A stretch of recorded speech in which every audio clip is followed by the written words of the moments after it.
Welcome to Armchair Expert. I'm Dax Shepard. I'm joined by Mr. Mouse, the Minister of Duluth. Hello. That is a mix-up. I'm We home. love having you back. I know you've been back for a week now. You're home too. Yes, I'm home too, but I've been home for 1 week longer. Okay?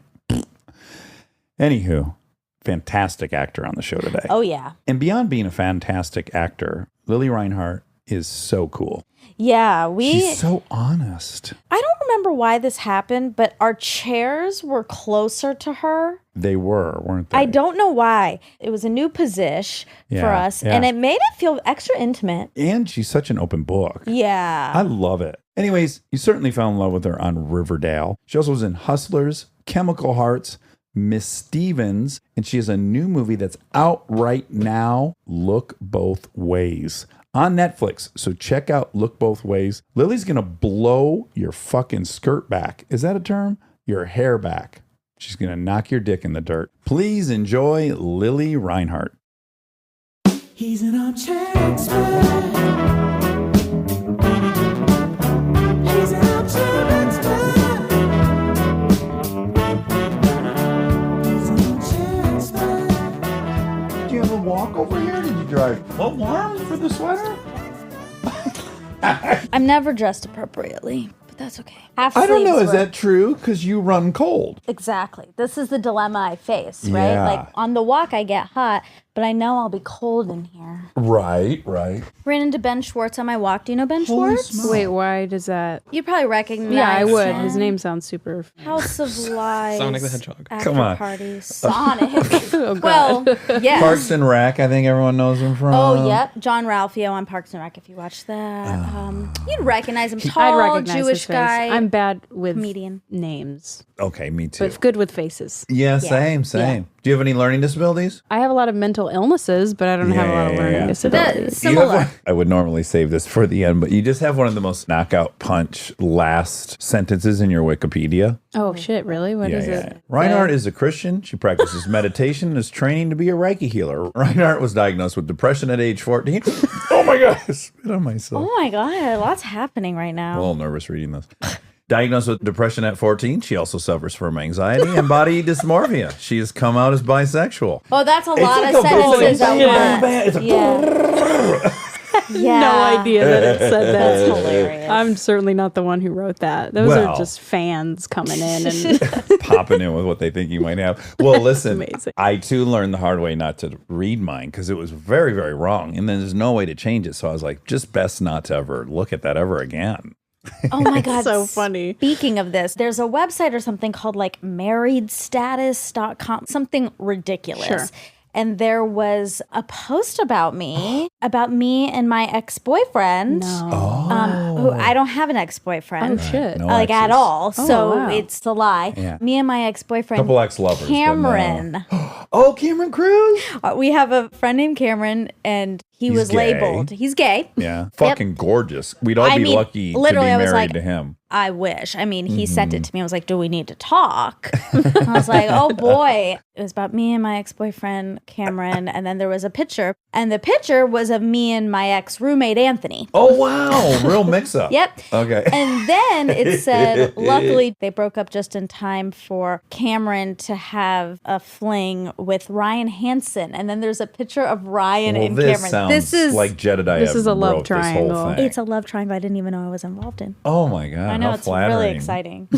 Anthony was so flattered. He I was bet, like, yeah. I'm famous and also I'm Cameron.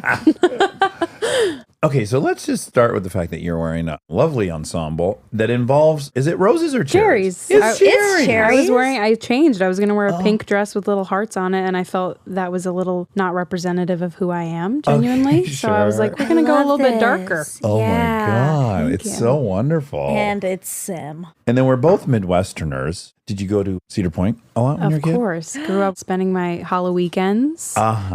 and then in driving. Sandusky. Yeah, Sandusky was like, we have to make the 45-minute drive to Sandusky Yeah. when we were 16. Did you ever go with a boyfriend and wear a matching outfit? 'Cause that was the Absolutely thing. not. Okay, but you are aware of that. Or does that date me? I think that dates you a Okay, little bit. that's gonna I happen. think people do that at Disney World. I've been going, there was the wave with my grandparents. They would take me. And then as a teenager, like you're saying, did you go as a kid with mom and dad? No, I don't think I did. It was more so when I was like a preteen and then a teenager. And would you look at boys and girls in line and Oh, like, 100. Yeah, of course. You What see else the are you you see the gonna people do? that make out in roller coaster lines. Oh, like, yes. People just love to flaunt their relationships. I PDA. know. Waiting in line for a roller coaster. I was one of those people. When lucky enough, when you were there with a girlfriend, you did a lot of grab ass because it's boring. You're in line what else are a you lot. gonna do? You spend the whole Yeah. day in line. Yeah, and you're 16, you just started doing all this making out and grabbing and Right. stuff. So you're getting after it. When you're single, it's like a lot of hours of looking at other people Getting kissing some. and touching Yeah. butts.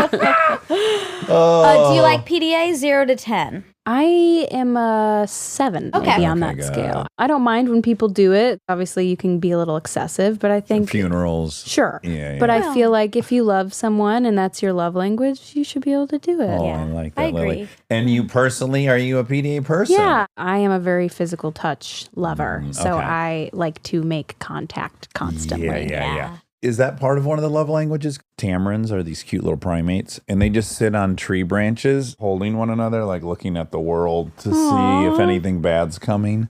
That's the perfect the relationship, genuinely. But other people aren't that way, and I wonder how much is like genetic predisposition. Although it's weird because my friends know they don't like hug me randomly throughout the day. It's more so just with a partner. So when we hugged at the top of this, It was so awful It's for fun. me. No, it was great. It was great. I'm the same touch wise. Yeah, Feel 'cause like I they're- lacked some. Sure. Monica's is compounded by immigrant parents a little bit.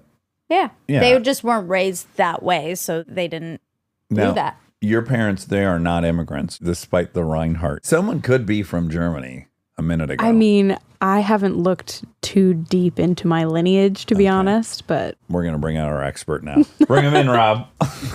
I can't believe people are willing to do that show after so many people are revealed to have had slave owners in their history. Who Do You Think You Are? I think it was called. Is that the show? Something like that. There's like two versions too. There's like the PBS one, which is like really nice and boring. It's a Sure. professor walking you through it. And then they're going to find everything. Right. And I think there might be a little more of a salacious kind of 8 p.m. on a Sunday on Fox Look at version. how awful your family is. Or they're only looking for a famous person in your background. Sure. Something of that nature. Yeah. Okay. What kind of parents do you have? I have really wonderful parents. They're still together, been married for over 30 years. Are they Clevelandites as well? Well, my mom- Clevelanders? Clevelanders. Yeah, I Clevelanders. should know this. Sorry about that. They live in North Carolina now. We moved when I was 16 for my dad's job, Okay. What part of North Carolina? just north of Charlotte. Oh, wonderful. Do you ever get out to Asheville? I've been to Asheville. I've been to the Biltmore Estate. What a place. It's beautiful, you know, Isn't it? has some history that Yeah. we're not proud of, but beautiful place. North Carolina was never my home. I lived there for 2 to 3 years. What ages? 16 to 19. And I was in the middle of my junior year of high school when I Great time to left relocate. Cleveland. Right. But my yeah. parents, this was the ultimatum. They said, look, we will wait and dad will do long distance and we'll let you graduate high school if you want, or we can move. And I said, I will move to North Carolina if you let me finish school online because I hated school. Okay. And because I wanted to focus all my time and effort on self-tapes and acting because I wasn't Of course. successful. You did a pilot at 14 somehow? I think I was 12 when I did a pilot. Holy smokes. Yeah, that's- so I was Okay. stepping into the scene, but certainly wasn't making any moves. I was Okay. hustling for a while. This is a good whodunit for me. Your father was employed in the Cleveland area and then became employed in the north of Charlotte area. And I'm trying to think what industries overlap. You're never gonna guess. It's just the most obscure, random shit you've ever heard. Okay, that's a good clue. Charlotte's the home of NASCAR. Do you know that? No, but It I don't employs think a it's lot of going to be people. that. Mooresville, North Carolina is the home of NASCAR. Oh, wow. You know that I do know specific. that because we did live there for a second before we settled in the town that they're in now. Was that a rowdy town? Rowdy as in rowdy? Like guys getting ripped, laying rubber? I didn't really go outside. Okay, you were doing those self-tapes inside. I genuinely was inside hating Looking my at your life. flip camera or whatever Yeah, you 100%. used back in the day. Yeah. Psychometrician. Oh my God, what is a psychometrician? Yeah, I don't even know what that is. Dang. Hell. Wait. Okay. Oh, that was a new word we learned. Psychometrician. What is it? My friend Robbie's a psychometrician, and he's lived in North Carolina, so that's what I That's did. the connection there. Yeah, and there aren't that many places. What is it? It's basically statistics for testing. He works for standardized testing, and he does like statistics for it. It's very highbrow. This is my one and only guess. Okay. I won't belabor this any longer. Sure. Forensic accountant. No. Fuck. Both What is it? did So that. What is he, it? I believe he's currently the vice president of a company that sells machinery that cuts glass. Oh, wonderful. Okay. So they make diamond cutting machines. Yes. He's been in that business for I think over 20 years. Very random. Very That was niche. that was like the sentence I was when people are like, my mom was like, when people ask what your dad did, just say he works at a company that sells machinery that cuts glass for like windows and glasses. And that was her most condensed version, Yeah, by I'm the like, way. what else It's am I like 6 supposed sentences. to? Right. Oh yeah. my God, do you think he's secretly a drug dealer and she had to tell you, like, okay, this is exactly what you say when people ask? That would be really dope It'd be and a cool. cool story to tell, but unfortunately. Also, the cities don't link up. No, Neither they of those are don't. hubs North for Carolina, Ohio. That's what you think. Those are end of the line. He'd have to be like a street dealer for that. Sure, which is possible. He needs to get further up the supply chain. Okay. All right. Maybe Anyways. he's just doing a good job keeping it quiet. True. Maybe he has another family that I don't know about. Oh, that would be exciting. What did mom do? My mother was in home health care. She's an angel. She has been taking care of other people for her whole life. When I was young, I told people that, oh, my mom used to wipe nuns' butts. Oh. Wow. Because she worked at, I don't even know where it was, but The- a nursing home for the nuns. nun butt wiping. Where she would take care of facility. old nuns. Okay. Wow. No, that's a very special type of person. But I have to say this. It's a circle. So on one side, like on the very edge, you have an angel who Yeah. wipes butts. But then like 2 steps to the right of that is Munchausen. Okay. Okay, do you know about Munchausen? I do. It predominantly affects nurses. Most people who suffer from Munchausen Uh-huh. are nurses.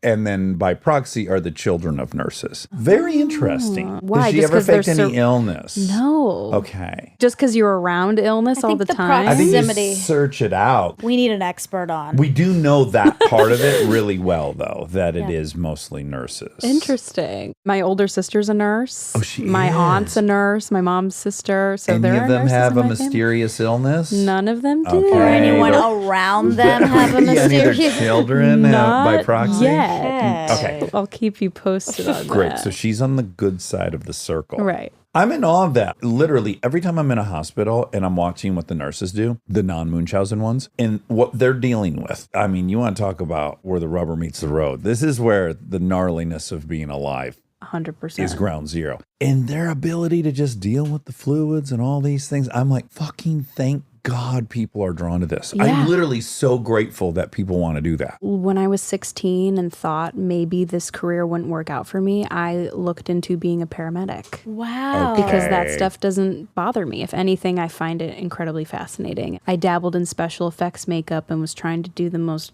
gory shit I could find. I was very disturbed as a teenager. And when I moved from Ohio to North Carolina, I was very isolated, very alone. And to be honest, and as I've realized as an adult, I was seeking out watching the most fucked up, gory horror movies I could find because when I was watching those movies, I was not thinking about anything else. Yeah. It was Yeah. like the shock factor and it pulled me into these worlds. It was like a form of escape. Yeah. And did you watch some movies over and over again? I definitely am like a repeat watcher. I find comfort knowing what's going to happen, feeling the comfort, the familiarity of something that I've seen. Monica just brought this to everyone's attention. Are you remembering? Yeah, that it's people with anxiety. People with anxiety that's one Yep. of the coping mechanisms. They're scared, but they know the ending. They know everything works out all right. Right. And our sweet Monica watched Contagion. Okay. Oh, yeah. How many times at the beginning of the Man. pandemic? Damn, I mean, why a did you dozen. do So that? many. I'm going to watch it tonight.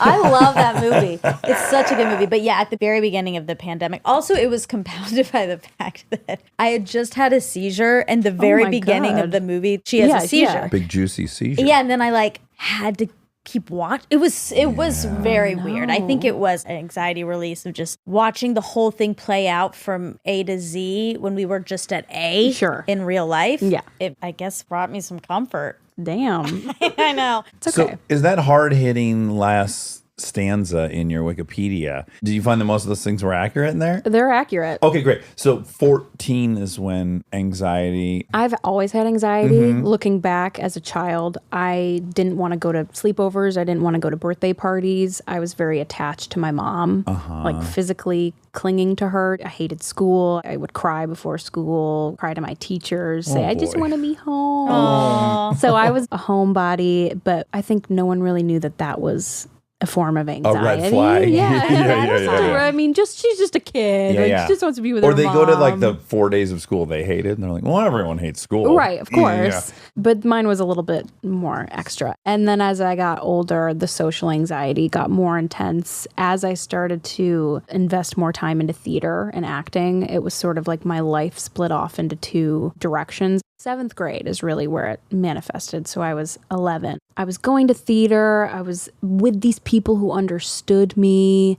I felt like I was in a community, a family. I was doing what I loved. And then I would have to go to school the next day with people who I felt didn't know what the fuck was going on, what they wanted to do. Philistines. Yes. Lowbrows. Yeah, lowbrow. But it really wasn't even like that. I had nothing against the people I was going to school with. I just felt very misunderstood. You couldn't snap into what they were interested in. No, I was like, I didn't go to parties. I didn't care. I wasn't a boy crazy girl. I was like, I'm going to be an actress. Yeah. I know I'm going to do this. Right. None of you guys know what you want to do. I can't relate to any of you. I'm like an old soul with this incredible amount of anxiety. None of you can relate. It was very isolating. Did you have tics? I did have a weird tic growing up that was OCD, where I would have to touch different surfaces in 3 different ways. I would have to touch it with my fingertips, touch it with the back of my nail, and then scratch it with the tip of my nail. Totally right. So it was like, would lean down on the sidewalk and tap, tap, tap.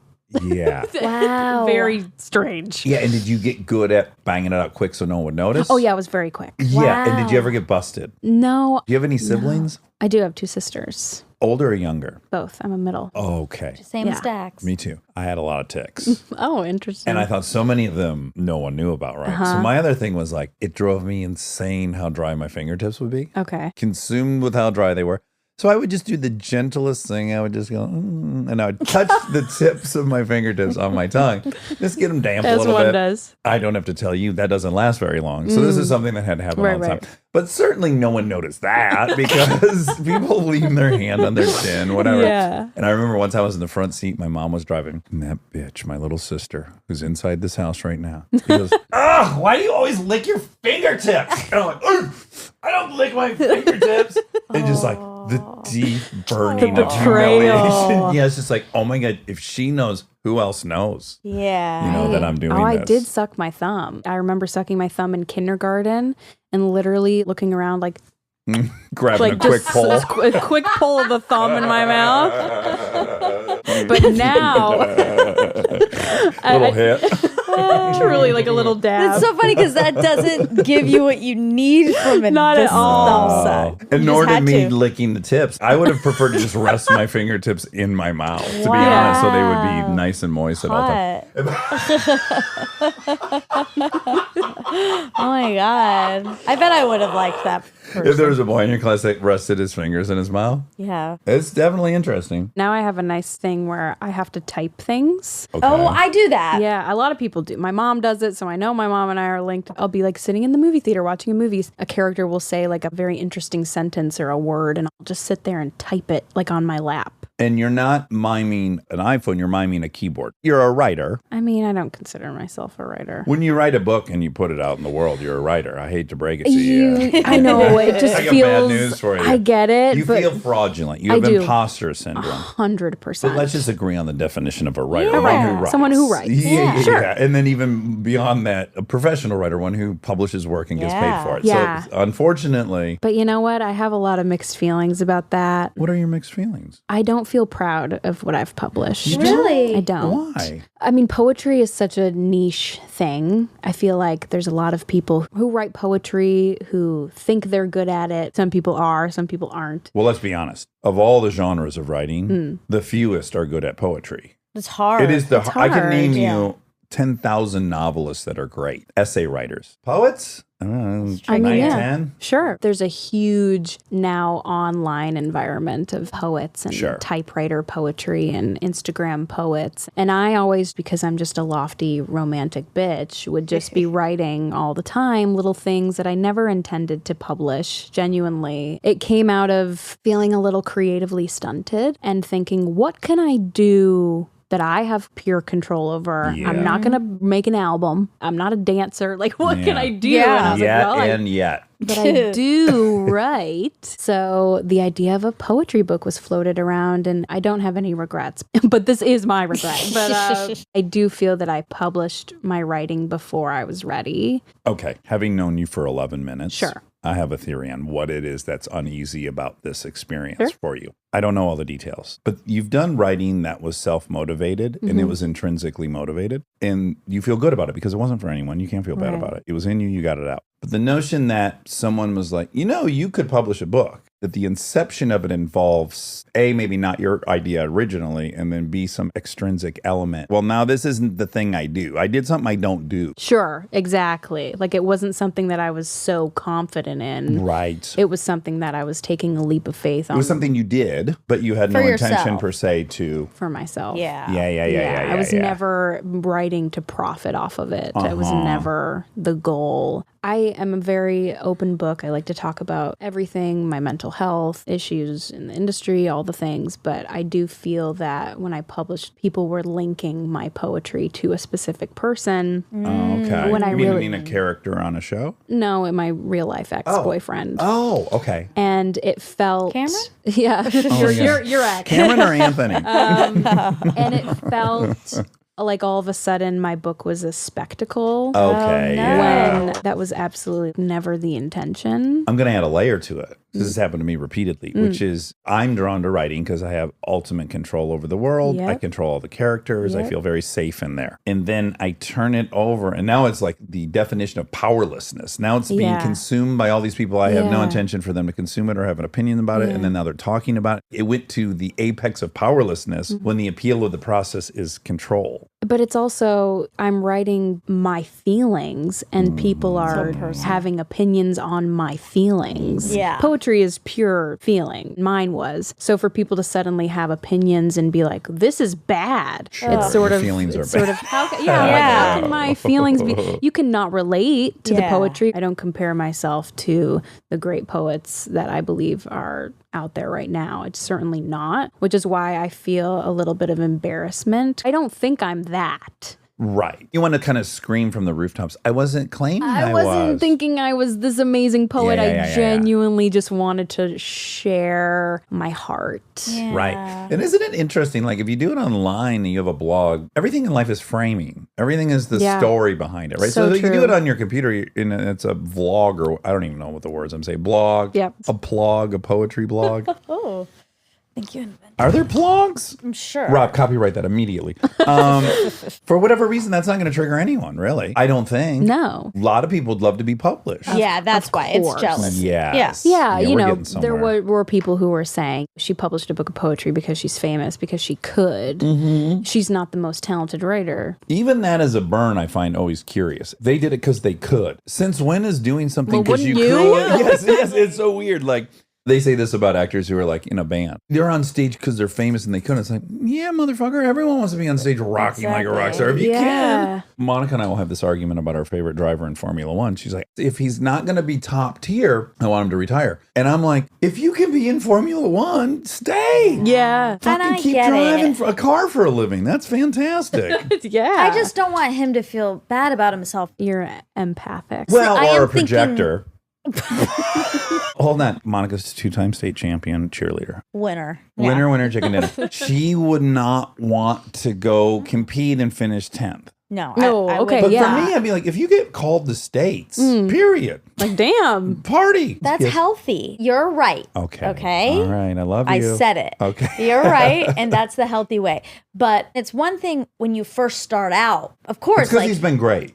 exactly. Once you have the feeling of everyone praising you and then winning, to go the other direction is really hard. What's tricky about it is if you let, when you're being admired from being great, infect your identity and your self-esteem, then yes, you should probably retire because you're kind of fucked. You've decided that the interest in you is about winning, which, by the way, that is a large part of it. Yeah, it's a But if your competitive identity sport. is driver, then it's the less, ego. It's the ego. It's that ego. Totally Yeah, is. yeah. But I actually don't think it's possible to get to that level of a sport if you're not there to win. That is what drives those people. They're 20 in the whole world. You don't get there if you're like, I'm just happy to be a driver. You're right. Well, I don't want to take up any more time. Do you have all day? I have all day. Okay, Genuinely, great, because we Please. love to go long. I Okay. need things to do. Okay, great.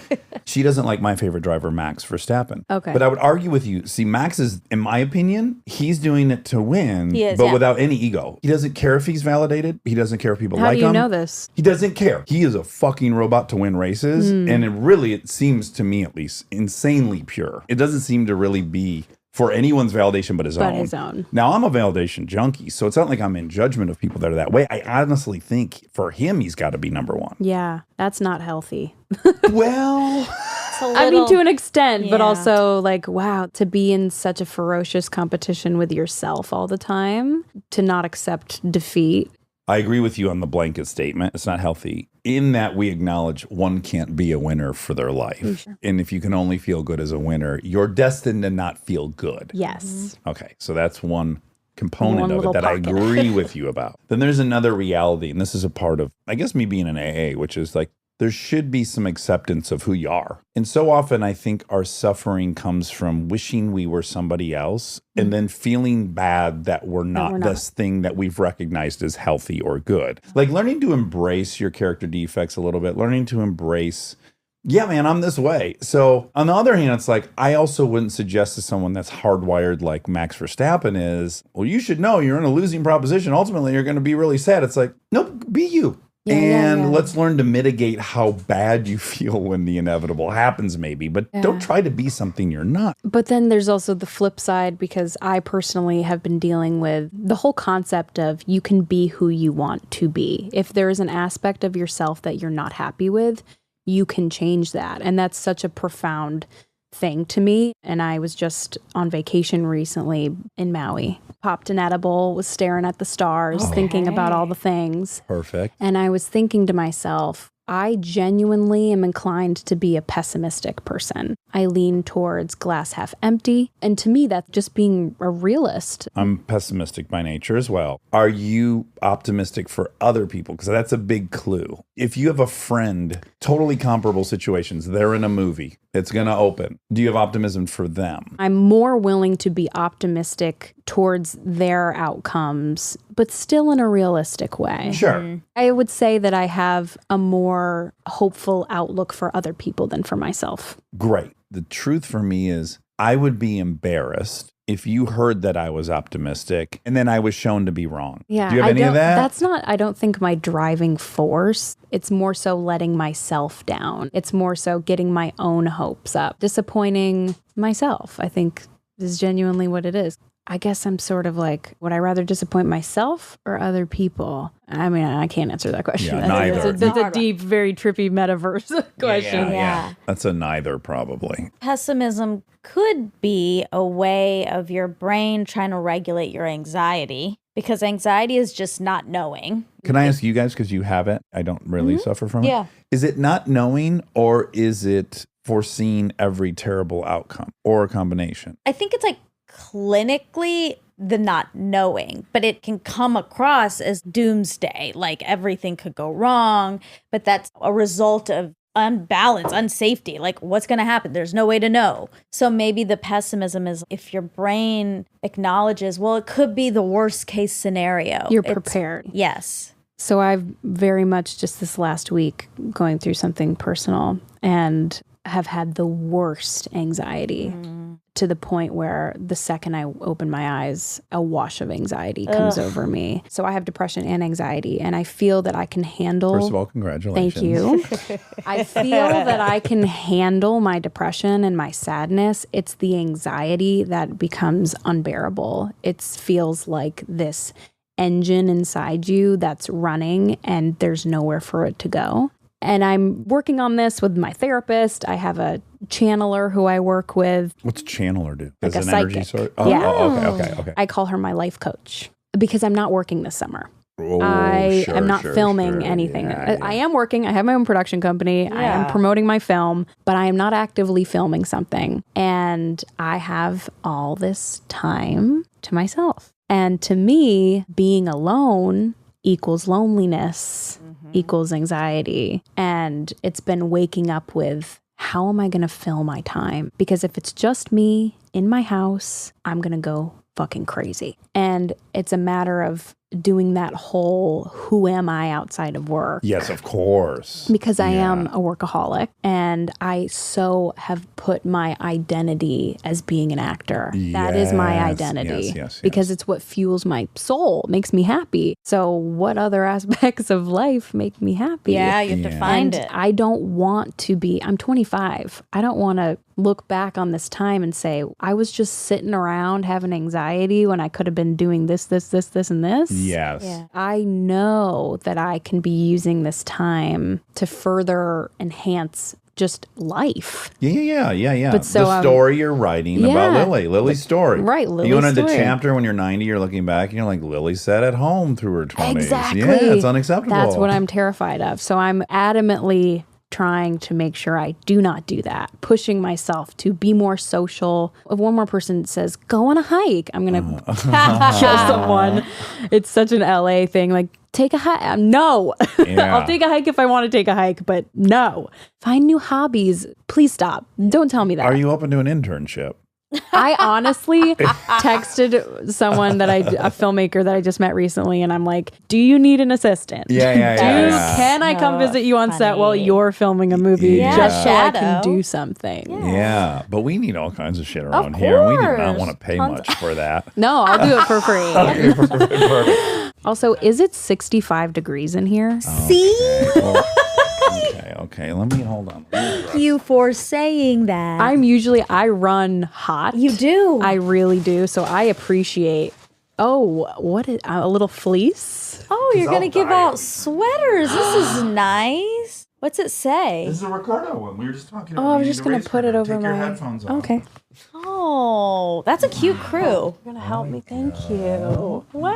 Oh my gosh, we should start giving out sweaters. Danny sweaters. Yeah. What does it say?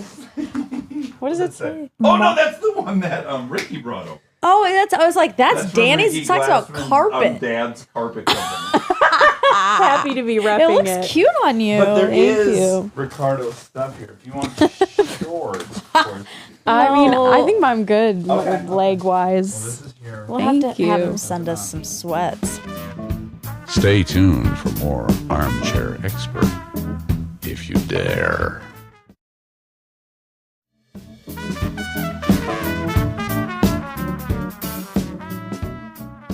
Okay, we just had a guest on, an expert. I don't have it at a crippling level. Mine always manifests itself at night. I can't sleep well, and I'm ruminating on these things, generally whatever the dream was about. But if I sit with it long enough, and it happens for a few days in a row, and I dedicate the time to it, I can chase it to what I'm actually anxious about. That's the hard part for me, is like, it's just a feeling.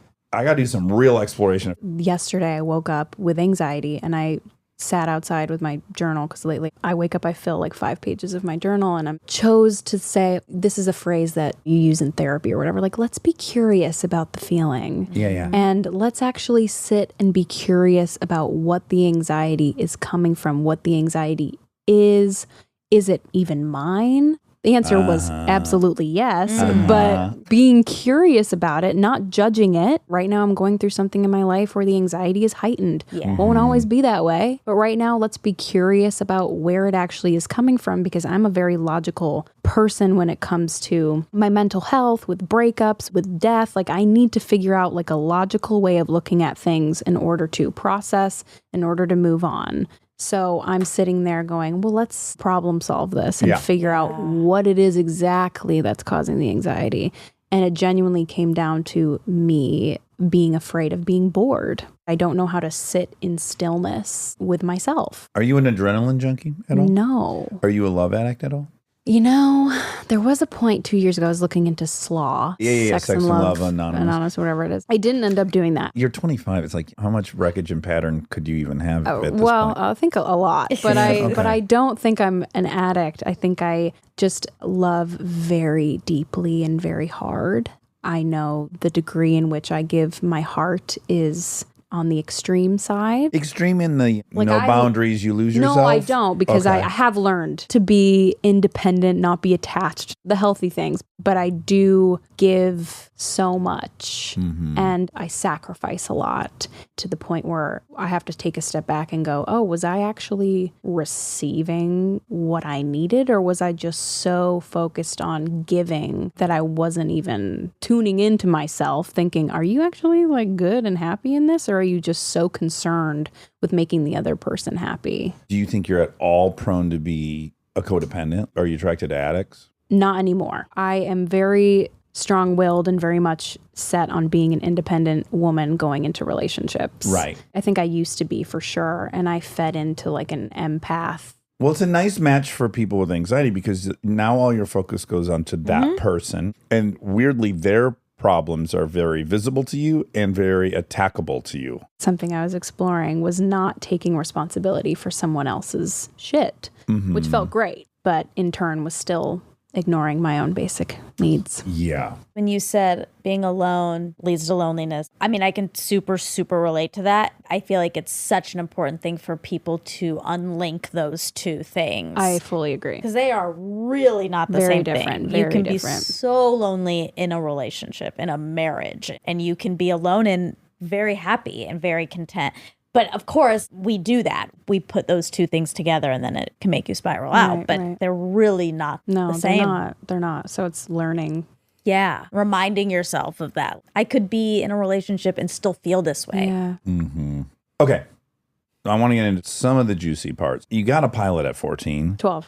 At 12. It didn't go anywhere. It was just a pilot. Wikipedia was wrong, and I must listen to the source.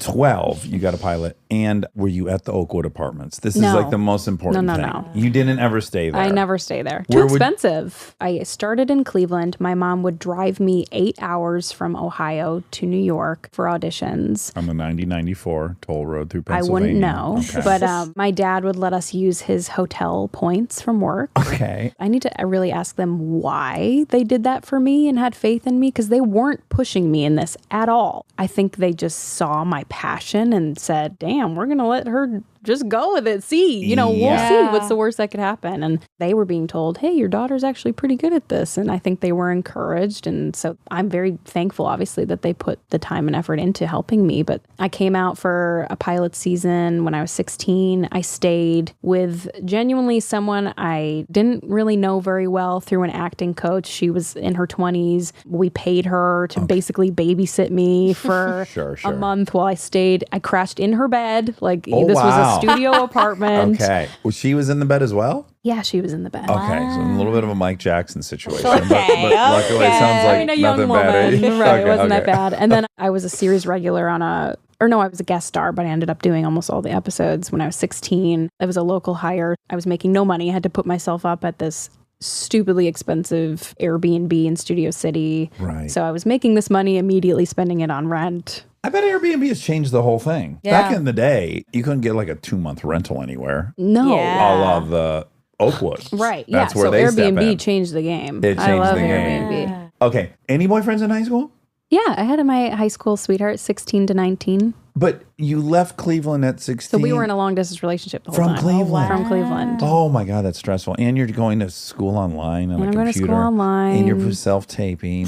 There's not a lot of interpersonal, real life 3D No, stuff. but I would going on. I would go back to Cleveland once a month, or I had no money, but try to fly myself there.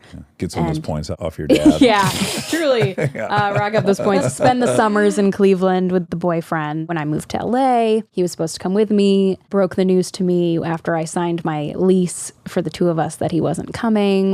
Had a panic attack, full blown. Called my therapist, said, he's abandoning me, and had the full breakdown. Ended up being, perfectly fine decision. So you moved to LA at 18? Is that I part moved right? at 18, was here for 5 months. So miserable. I had no one here, no family, no friends. Was staying in downtown Burbank. I was sharing a 3-bedroom apartment with this woman and her son, and then a woman and her daughter. Oh, boy. This woman and her son, out of a nightmare. Genuinely out of a nightmare. Oh my God. I have this woman's phone number still, and I'm like, what can I do with this information? Yeah, tell me what version of Psycho she Yeah. was. I mean, it was the most passive aggressive. Lily, there's been a fork in the sink for 5 hours. I believe it's yours. Oh, wow. Okay. That kind of situation. And it doesn't sound that bad, but it really was. Yes. She had 2 dogs that she would never let out of the apartment. I'm like, these dogs are shitting and pissing themselves in her bathroom. I was like, do I need to call animal control? Oh my Right. God. I would hear her running lines with her son at night, and the way that she talked to her son, it was How old just, was the son? he was like 12. I got out of there. Did you find it on Craigslist? My mom and I found it through a blog, like this Hollywood mom blog or something. Ended up moving to a beautiful Spanish style house in the hills at the end, at the bottom of the wow. hills. Oh, my. I had one room. I shared a bathroom with like 5 people. I basically sat around in my room all day waiting for auditions. I got so depressed that I became physically ill while sharing a bathroom with 6 people. Like, I was throwing up every night Okay. from pure anxiety. Wow. I was like, I don't have money. I need to make money. I'm not really booking anything. I got a job at Buca de Beppo in Universal I Studios. love Buco de Beppo. What a blast. The Pope room, the private room with the Pope on the table that spins. What? Buco de Beppo. I've There's had a a birthday Pope party on the there. table? I had the one in Santa Monica has one. Like a statue of a pope? He has like his head's on a thing. Oh, Does this wow. ring a bell? at I all? didn't end up working there. Oh, darn it. Okay. So I got sorry. a I got host. really excited. No, it's okay. I got a hostess position, and they said you need a black button-down shirt and some like non-slip shoes. I said okay. Non-slip shoes, so specific. It really is. That's a I great didn't detail. have a car, so I was Ubering everywhere. So I said okay. There was a Skechers in Universal City. I said, great, get the shoes. Like, they're like $80. Again, don't have any money, but I got to get these shoes. Got the shoes. Have to find a black button-down shirt. So I'm taking an Uber to Target. I'm taking an Uber to Ross. I'm taking an Uber my to Marshall's. God. I Jesus. cannot find a button-down black shirt for the life of me. I'm starting to have a panic attack. I'm Ubering back towards my house. I throw up in the Uber from how stressed I am. wow. Oh my Which God. I- Did he give you a bad rating? I think he really did. Okay. I think he fucked my rating for sure. Well, But and I he threw kind of up- deserved I it. threw up very silently in my Skechers bag. Oh, you did? Yeah. I got home. Your home room. in quotes. I got to my room. I Skyped my mom. I said, I need to come home. I'm not okay. Yeah. I don't have money. I clearly can't have a job here because my anxiety is so bad. I need to come home. And my parents were, okay, you can come home. They weren't ever, you're banished. So I went home, went back to therapy, went back to my job at Pier 1 Imports, where I was a Right. sales associate. The only job that didn't give me anxiety. I mean, it still gave me anxiety, but it was the one Is it that I because could they had no hold down. customers? At the time. I mean, look, you're not wrong. Listen, there's one on the corner here, like primetime real estate, right by the 7-Eleven I go to, and I literally. Wait, it's still in business? No, I don't think so. Yeah, no, I don't think Okay, so. but They I've been closed. here for a decade or whatever, 20 years. It was there. Yeah, it was. And I constantly was like, oh, it's shut down because I didn't ever see a fucking car in the parking lot. And then my Yeah. wife came home with something from Pier 1. I was like, that place is open? Okay, No, rest in it's peace, okay. Pier Yeah, 1. rest in peace, Pier 1. But a great place to be in customer relations if you don't want to deal with customers. I was in the back a lot breaking down boxes. Okay. Literally, because I had such crippling anxiety, I worked like 3 shifts a week, basically made $1,400 in 6 months. Like Yeah, nothing. Yeah. I said, That covered your Uber bill from that one shopping Uber. trip. Yeah. I was like, I'm moving back to LA. I'm going to get a job there. Moved back to LA January of that following year. I was 19. And a month later, I booked Riverdale. Wow. Life is so precarious. Because who knows how many more months she could have stuck it out. Genuinely. You just don't know I just in these don't stories. know. What changed? What did the therapist give you in that time that made you feel okay about going back? I think I knew when I left that I was already going to come back. Yeah. I didn't give myself the option. There has never been a plan B. I mean, maybe for 2 seconds when I thought maybe I could be a paramedic. I didn't go to college. You know, I got my fucking high school degree online. Yeah. Questionable high school degree. Questionable diploma. Not even sure if it's real, genuinely. It's like my ministership. I just knew that I had to obviously keep taking these chances on myself. I just needed to make it work. And I went back out there. So Riverdale is a cultural phenomena. I can only compare it to the things that I was super interested in. Yeah. Party of Five. We're not there. Not quite. Like 90210. Yeah, 90210. Yeah. Melrose Place. Okay. Large, young fan base. Yeah. Veronica Mars to some degree. Yep, of course. V. Mars. Yeah. The Ronster. I'm an old man. So I didn't see it, but I have this notion of it. And it definitely permeated the culture in the fact that I certainly know what it is. But today, when I was learning about you, I did not understand why it's based on the Archie comic books. You didn't understand why? Well, I think I know what Archie comic books were. Like, I think they were at Big Boys where I used to eat. When I think of making a show or a movie out of a comic book, I think superheroes. Me too. When I first got the audition, I thought, I'm reading the pilot going, where are their superpowers? Right. Ironically, in this last season, our characters developed superpowers. Wonderful. that's fun. Just in time Just for the in the last nick of season time. 7. Okay, so I remember it being at Big Boys when I would eat there as a kid, and they had Archie comics. And I mean, they have Archie comics in like the checkout line for the grocery store. There we Isn't go. Archie like there's like a jalopy? Yeah, they have a jalopy. That's from no, Jughead. You're thinking Yeah, Jughead. And that's what I'm Jughead is in the... Character, but they do have like a jalopy as a car Right. that we've had in the show. I don't know the history of the jalopy in Archie comics. Do we think they made up the word jalopy? Because that's a very common name in the automotive world. And there's even a know. tremendous online media site for automobiles called jalopies. Jalopnik. Oh, that's shit. based off of jalopy. Okay. When you get the show, your expectations are what? I didn't have expectations. I sure as hell hoped to God that it took off just so I could be a working actress. Yeah. But I really didn't know what it was going to be. I loved the pilot. I thought it was a really beautiful idea for a show. It was fun. I loved the people that I was filming with, and it was all just very exciting and it was the unknown, but an exciting unknown. But I have to imagine that even when you were modeling out best case scenario, like, fuck, maybe this thing will run for a few years and I'll have a steady paycheck and some Yeah. insurance. I doubt you let in the notion of, I'm going to be really famous in a minute. And you know, I still do not consider myself. But to my knowledge, you have 28 million followers. Yeah, but to on me, that doesn't Instagram. equal fame. Why not? Oh, interesting. Let's I talk don't about know. that. I just What is fame then? Even if you're in your worst, most pessimistic state of mind, how many people are accidentally following you that they think they're following Lily Tomlin or something? to me, it's not even real. Well, that's healthy of you, but there is like an anatomic reality to life, which is 28 million people But and I some think mix half of of, bots. you know, yeah, maybe I think some there's a bots. lot of How many do you think no. are bots? millions. Millions? I mean, maybe. Okay, let's say even 1 million Sure. are bots. That's still 27 million people. Yeah. And then a couple Lily Tomlins. This That's is- 26 million. Some of the most famous people have very shit Instagram So followings. listen, I agree with you, and I always make this argument to Monica. We get in fights about it, and I'm on your side of the argument. But for the sake of this now, I'm going to be on her side of this argument. Okay. There's a lot of people on earth who want to know what you're doing. That's what Instagram is. Kate Winslet, she's one of the most famous actresses of all time. She's not going to have that kind of following because I'm not sure everyone's interested in what she's doing every day. They want to see her movies, they want to do that. But fame is like, I want to see her on the street. I want to see what she's wearing today. And you have that. I think fame to me is more having the respect of your peers. That's That's success cachet. and notoriety. I guess that's not even true because I know there's people who are mega famous that aren't Respected. talented. Yeah. Sure. Yeah.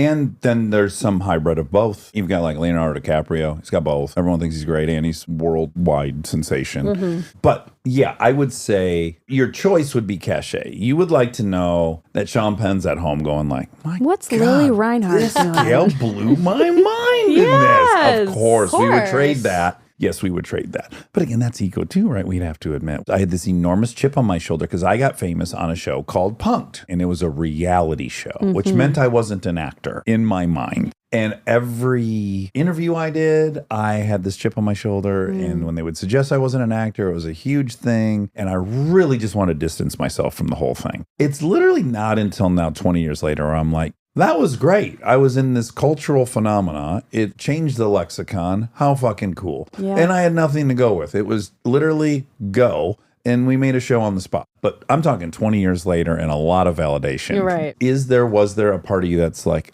I'm known because I have a show on the CW? There is a negative connotation that comes with that. I do feel at this point that I have a lot to prove. I am the first person to say that my show has given me what I have. I have a huge fan base. I have a home. I am financially stable. I fully recognize that my show has led me to where I stand now. I know it's a wild success. I know that people knew Veronica Mars was a show that was on multiple years because there were billboards. Was it a teen sleuthing thing? You know, on her worst day, maybe she thought so. Was Punk'd a stupid reality show? Some people thought that. Some people were just like, oh, that dude was on something that broke out, so he might have something. Your peers think you've had success, which is almost impossible to have in our business. And that is cachet. I will defend Riverdale because of what it means to me for all of us as a cast who spent almost our whole lives in Vancouver filming it. Yeah, You've been up in Vancouver for 6 years, huh? I have. Oh, man. Beautiful city, but we like Southern California, don't we? We do. I enjoy my home here. And again, it's a lovely, lovely place. But I imagine you can feel like you're just pushing pause on your life for 9 months because it's not where you live. It's not where I live. I have no family there. You hate Canadians. Fucking hate them. No. That's the Everyone loves headline. Canadians. Yeah. It is pressing pause on all the other aspects of my life while I'm there. So it has not been easy. It has not been an easy 6 years. I think people know that. I'm very excited to see what my life looks like after When do you start back up for season 7? October. How many episodes a year do you guys do? We do 22. Oh, baby. People don't even do that anymore. No, they don't. 22 episodes is the last of its kind. Good no luck. one's doing that. It's It's unsustainable. Yeah. Yes. The last thing I wanted to talk to you about, because I relate deeply to it. I heard you talking. It was at some kind of cosmopolitan something. You had that incredible earpiece Glamour. microphone. Glamour. There we go. It was like a TED Talk microphone. It was intimidating. Yeah. I would have been intimidated. Okay, so I relate to body dysmorphia. I so relate to checking in with a mirror a couple dozen times a day to see what's happening on a micro level, what's happened in the last 2 hours. That's made my body change. Yeah. It's madness. My whole life I've done that and can't see myself. And I also relate deeply to not feeling like you're allowed to be honest about that because you're objectively attractive by a lot of standards. They don't make people leads of TV shows generally that you can't look at. And then I'll also just point out, not to throw him under the bus, but Mickey Rourke, who was one of my favorite actors growing up, he's such a fucking powerhouse and objectively one of the most gorgeous guys to ever be on film. Completely augmented his face. I only point that out to say, you can be as gorgeous as one can be and hate how you look. It doesn't bear any relationship to reality whatsoever. We're all insecure as shit. Yes. Genuinely, I don't know if there exists a person who just isn't insecure. He told it on here, so I don't feel bad repeating it. But Bradley Cooper, when he got Sexiest Man of the Year, truly believed it was a bit. He just couldn't accept They're it. fucking with me. He says, and maybe he did, see that the Today Show was going like, are you kidding? What? This isn't right. It's madness. It is. Yeah. Have you made any headway with it? Oh, man. The last 6 months have been actually the worst of it. Oh, it has. Yeah, it took a very large turn for the worst to where I was started to be a disordered eating thing. Okay. Do you know what kicked it off? Are you clear on what kicked it off? I started to gain weight just because you were pregnant. because I was pregnant. I just That's the headline. Yes. I just started to gain weight naturally. I was eating like shit. Like it just naturally started to happen. I was reaching an age where your your body was like, you can't do that anymore. Yeah. So Normal. We're not burning at Normal. 3x anymore. Right. Yeah. And so it felt like I couldn't get a handle on it. I was also simultaneously filming my show, so I couldn't take a pause and go figure this out and then come back to it. So it felt like I was going through this deeply personal thing with my body in a very public way. And that was what was so hard to navigate. I was going through these obsessive thoughts about my body, about what I was eating, about all these things, and I couldn't do it in the privacy of my own home. I had people staring at me. I would just feel awful about myself after a fitting. I would text my mom immediately. I was seeing a trainer. I was trying to eat better. I was doing everything I could. It was obsessive. But it also just felt really sad that I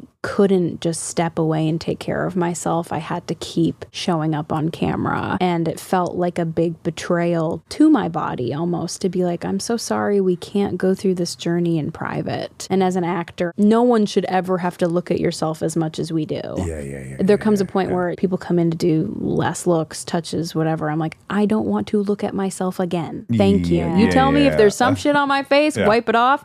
I don't need to stare at my face 30 times a day. No one should have to do that. Yeah. And then same with your body. Yeah. So is it for you more your body or your face? it's my body. I don't have a perfect CW girl body. I grew up in the time of Gossip Girl, where Leighton Meester and Blake Lively have these beautiful, perfect bodies. I've just never had that, not built that way, and was trying to craft myself and fit myself into a box that genetically I wasn't inclined to be in.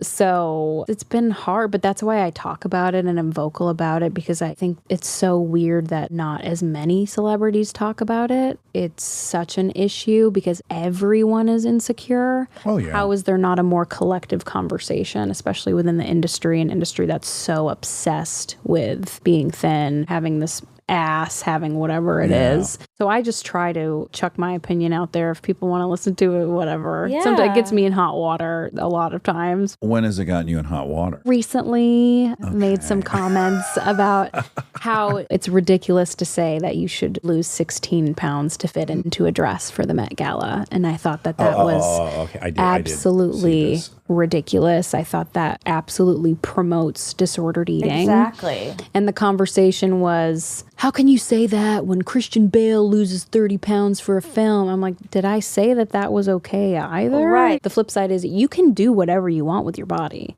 but you have to be aware of the amount of people you're affecting when you open your mouth. Okay, great. We're somewhere juicy, because I think this is where you and I differ a little bit. So I have all these same things. Yeah. And I'm going to parallel it with alcoholism. I'm an addict. Dax Shepard can't take 3 hits of ecstasy and go to the Met Gala ball, because then I'll do 18 and then I'll find Coke and then I'll do blah, blah, blah. But I would read these interviews with Colin Farrell, who I idolize as an actor. He's so gorgeous, too, on top of it. Let's add that. If I had his face, I'm certain I would like what I saw in the mirror. And he would talk all the time about how many drugs he did in interviews. And so my takeaway was this. I like that this dude's honest, A. B, he's not telling me to do that. Sure. I'm the one who can't do that. And I don't know if that person who said they're going to lose 16 pounds to fit in a dress can do that in a healthy way. I don't know, because I don't know that person. I couldn't, or you couldn't. And I do understand that aspect. Again, they're allowed to do whatever. Like, good for them for being honest about what they're doing. They're not ashamed of what they're doing. Here's what I think is important, to draw a distinction between someone who has a problem and who doesn't. Now, if I saw an admitted addict say in a press line, like, no, I'm drinking 3 tonight and it's going to be fine, I would go, I doubt it. Yeah. Like, as someone who said they're an addict, and I'm an addict too, I will call bullshit on that all day long. To me, it's more so the influence that you have on other people. But again, how do I articulate this?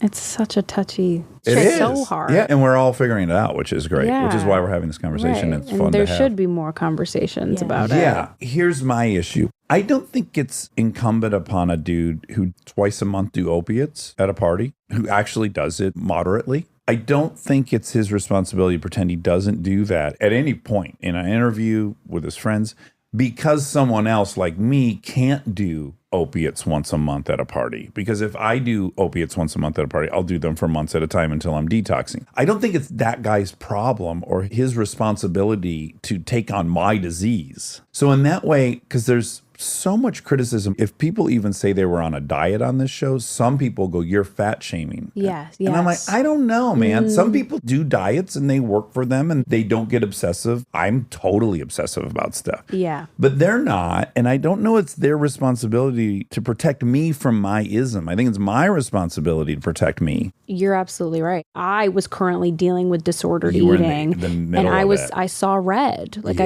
I genuinely thought this is so triggering. Yeah. It felt like it was normalizing disordered eating Yeah. to say that I'm starving. Yeah. Genuinely, those Yeah. words were said. I'm starving. For what? You know, that was where, but again, the argument can be made both ways. It was genuinely driven. I posted and made my comments out of a moment where I was purely triggered. Yeah, totally. Yeah. By the way, me even trying to delineate our differences, the big headline of what I'm saying is I love that you talk about it. I'm so happy you talk about it. I have 2 daughters. I'm grateful to you that you talk about it. Thanks. Also, it's taken me this whole interview. There's always a point in the interview where I figure out who I think you look like. Brittany Murphy. Nope. Oh, that's shit. who I thought. I knew you. Okay. Oh, wow. Woohoo. Whoa. Are Wait, you ready for this? Yeah. Is it Kaylee Cuoco? Okay. I've never gotten that one. Lili Cuoco. A bit of Ashley, My hero? your hero. Wait, Ashley Olsen? Yeah, from Okay. the Olsen twins. Well, right. Yeah, the Olsen twins. Ashley them, Olsen right? of the I Olsen grew up with twins. Ashley Yes, galore. me Marrying Ashley too. Olsen. Talk about some gals who had something to prove and did it. I'm very flattered. Real quick, back to the thing. I really like that person. We have interviewed her for the show that Kristen and I did, but her product is her, literally her body. Even her company, the stuff she sells is about that. So it's not just like she's an actor and people are deciding they want to be like her. That's part of the brand, is She's be the like product. me. And she's had a major effect on the whole cultural, world. yeah. Literally the culture, the whole world. Good for her for that. Unfortunately, when you have that kind of power, there is a responsibility. There is. I'm with you on that. I think you have to know your place in society and the damage you could cause.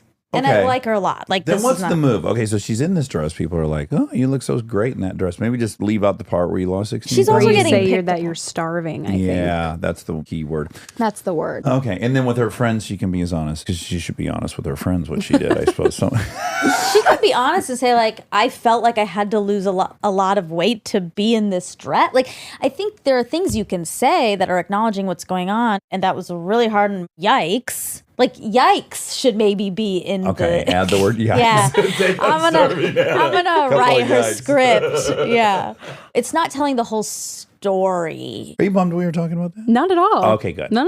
Okay, great. I'm open to like continuing the conversation.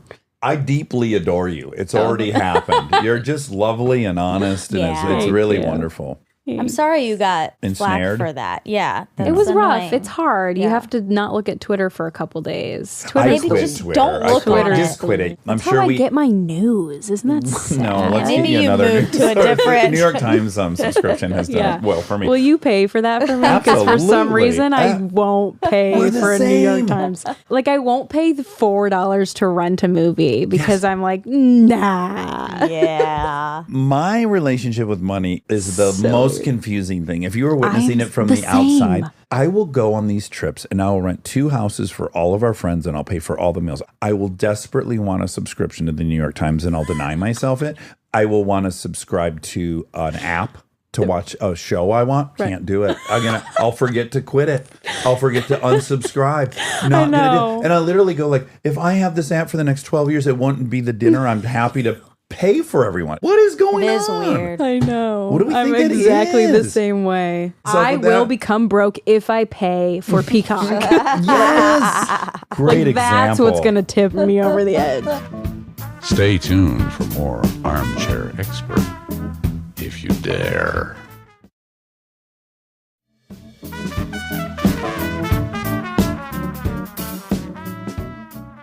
Okay, let's talk about your new movie, Look Both Ways. Will you tell me about the woman who directed it? Because Wondery. She's an important director. What's her story? She's like an African director. Yeah, I believe she was in Kenya. When we first were meeting about the project, our Zooms were at like 8 p.m. my time, which I didn't mind at all. But she's a filmmaker. Right. She's been nominated. She's a respected woman in the industry. And to have a woman like her come on to what generally is seen as a rom-com was like, wow, we're really going to make something here. Yeah. And so we were very honored to have her. And I so loved working with her. We filmed in Austin for the most part. COVID wasn't bad at that point. So we went out on the weekends. I'm not a night owl, but I was staying out until the sun came up and then some. It was so fun. Just had the best time. Rented a boat. Did you go by a little place called Hippie Hollow where it's nude sunbathing? No, but I went to a nude beach in Maui and that was such an adventure. Maui's dangerous because there's a lot of paparazzi there. I was very conscious of this. I was like, I am not going to be naked. I took my top off for like a second. And then I was like, I'm paranoid. Yeah. But this man on the beach, fully naked 70-year-old man. All the people on nude beaches are old. A very old naked man kneeling spread eagle in front of me, trying to say, like, we're trying to save this beach. The police come and shut it down on the weekends. But he is just fully kneeling, like his ass is spread. Oh, wow. Oh, my God. That's An anus? And I had my sunglasses on, but you can bet every 2 seconds I was glaring down at his 70-year-old penis in front of my face. Yes. Yeah, they get saggy. And I truly said, this is a moment I'll never forget. Yeah, and that's true. So I wish I had that experience in Austin. Regardless, still had the best time. Okay, so you get down there, and the movie is about, weirdly enough, we're doing a podcast that's a little bit similar in concept. So there's a night, is it your graduation night? Graduation night. And we play out 2 paths of your life really quick. I'm of the opinion, if you asked everybody, like, what year in school did you figure out who you were? And then further into that, I would say, like, what year did you stop acting out the story that you were given and started writing your own story? This is a very fun question for me. I love the idea of this. I have my story. Mine's 7th grade. Do you have a year where you're like, I'm now writing the story of Lili's life? I feel like I'm doing that right now. If you want to look at it from when I was 12. And you can change the story. That's fine. Sure. And because I was choosing to pursue this thing at a very young age. But right now, on a more philosophical, emotional, who am I as a human level, I feel I'm at this road where I'm like, I'm going to figure out who I am. Yes. Outside of being an actor. Right. Yeah. I hate to say this to you. Let's acknowledge the societal pressure on women to have kids. Let's also say, as someone that has wrestled with all the things you've brought up today, one act cured all of it for me. Virtually cured all of it for me, which is having a kid and then finally going like, oh, well, thank meeting God. your person. No? No. Oh. It didn't cure the existential crises of identity for me. I know I was scared to let go of all my selfish desires, but just prioritizing one thing in life beyond Dax's story was a huge relief for me. I've been thinking, like, do I need to have a kid to give me something to do this summer? I mean, the answer is This no. summer. I'm going to say no. Do I need Until to you get just your next job. pop one out just to give me like purpose? Sure. By the way, I always used to be so critical of people. I'd be like, another human doesn't give you purpose. From my own experience, just caring about something more than Dax was helpful. That's still there, but it's been right-sized a bit. Yeah, that sounds nice. Okay, so a moment in time where we explore 2 different outcomes, and they're diametrically opposed in this. One gal moves to Los Angeles. Another gal has, ding, ding, ding, a child. Yes. So on the night of her graduation, Natalie takes a pregnancy test, and that's where we split off into 2 realities, one in which she's pregnant, one in which she's not. So we follow the journeys of her life as they play out with those 2 different test results. Oh, interesting. One where she goes to LA to pursue a career in animation, and one where she now has to be a young mother while also trying to navigate still wanting to pursue a career. Yeah. A single mother or with a boy? She is raising the child with the baby daddy and navigating their feelings for each other. Danny Ramirez plays the baby daddy. Very sexy. Of I course. don't even know that. He is, of course. I have 2 leading men. Oh, that's lucky fun. dog. David Cornsweet and Danny Ramirez. Okay. This is a tacky question. So I was on a show called Parenthood for a long time, and my character was a bachelor. So I had different girlfriends and stuff.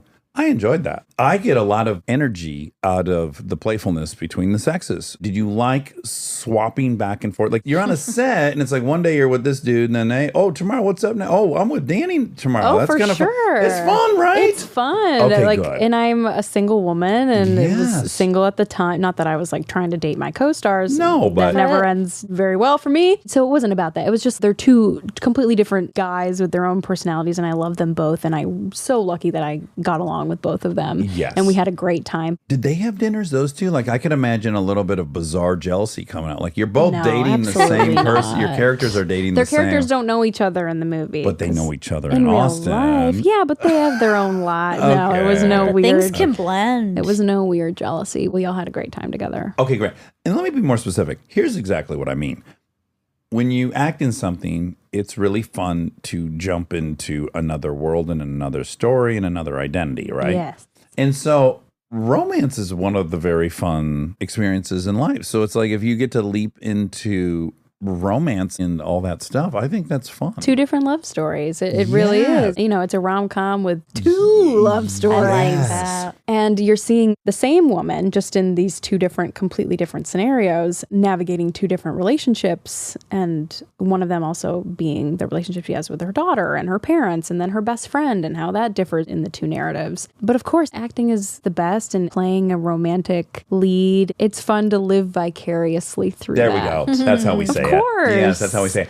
And then also what's cool is now this movie was made a quadrillion times in the 80s when I was a kid, but it was a dude who got a bunch of storylines with different women. I mean, dig Yeah. that. You know what I'm saying? There's Yeah, something yeah. empowering about the fact. Give it to a woman. Yeah, that's right. Let's let her I like have that. extra. But also like a really nice way of saying this woman has two different experiences with two completely different people in these narratives. It's not like she ends up with the same man. right. And so it's not just this one true love, this one person. There's only Yeah. one person meant for you and you're going to end up with them. It's sort of like I think you can have a bunch of soulmates. I agree too. That's why I was a little hesitant, even when you said 5 seconds ago, like, didn't that happen a little bit when you linked up with Kristen? No, and I don't want to be unromantic about it, but like, I've loved a few different girls. It was wonderful. And for whatever reasons and age and this and that wasn't a thing. I also hadn't been sober for a long time with anyone else. All these variables Yeah. that make people good matches at different times. Of course. Yes, I'm a yeah. proponent of that. I don't know if you've noticed this or you've experienced this, but if you look at couples, I think in general, even the times where it seems like it's a mismatch, I think what people do is they do generally date people with a similar level of self-esteem that they have. That makes sense. I can chart it with my mother really clearly. She had a few different husbands, and I would say the husbands kind of bracketed up as she became empowered and built her own business and had done things. I think she knew she deserved something better. I think that's how I feel, maybe not self-esteem wise, but like knowing who you are. Someone who knows who they are can't possibly be with someone who just doesn't have those thoughts, those deep thoughts. Right. And that's what they say, you know, when you go off on your journey and start to figure out who you are, that's when you meet the person you're supposed to meet, because you just find other souls who know who they are. Yeah. And you cannot be ready for certain opportunities too. Now, I'm not someone who, well, A, don't believe in God, and then B, I'm even questionable on any kind of universal thing. Yet, I think it's interesting that I've been given opportunities throughout life just when I was ready. Like Parenthood. I used to be a scumbag. If you would have given me that show 10 years before when I was a raging addict, I couldn't have been trusted with that opportunity. And then in life, as I've gotten more responsible, I think I've been given more opportunity. Did you ever see the movie Family Man? No. With Nicolas Cage, directed by Brett Ratner, when we still had him. I don't know if you know about Brett Ratner, but he was asked to leave this business. But Oh. huge director. Phenomenal movie. Starts off, he's like super rich, badass, drives a Ferrari, single, switchy, magic. He's like now back with his high school sweetheart, and that has played itself out. I found the movie so heartbreaking and so beautiful that this less flashy life was the one that was really fulfilling and wonderful. And then he was at one time fighting to get back to his life and now fighting to stay in the other life. It's really good. I mean, my favorite thing about the movie and what drew me to wanting to film it after reading the script was that there is not one life that is better than the other. You don't walk away going, oh, well, shit, that was the one you wanted. Right. Yeah. And people will have their opinions. The beautiful thing about it is she ends up being okay in both. Yeah, Oh, I like love that. It's an optimistic There you go. view. I need more of that. I can pin something I really believe in on that, which is I often tell folks, I'm such a fraud. It's becoming very obvious. I say I don't give advice and it's horseshit. I'm doing it like hourly.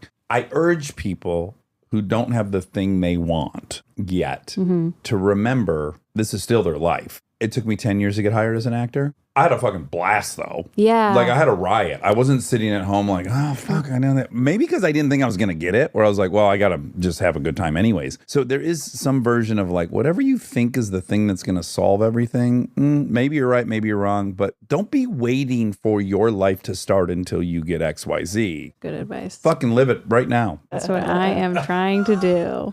Well, listen, I said this to Shawn Mendes, and I was pretty bowled over with his self-awareness. There's part of me that is old and says, why is this generation, your generation, have so much anxiety? Why are they so crippled with anxiety? I think Yeah. everyone's curious about that. I don't know if it's that people just talk about it now and everyone always had it. One option. Maybe it's increased. Second option. What's the cause of that? I don't know. But the outcome that I love about it is that there's this kind of honesty that I don't think anyone ever had before. And I think it's so comforting to everyone your age and not your age. I have body dysmorphia. I love hearing about yours. The harshest thing is loneliness and feeling alone in your secrets, feeling alone in your struggles. Yeah.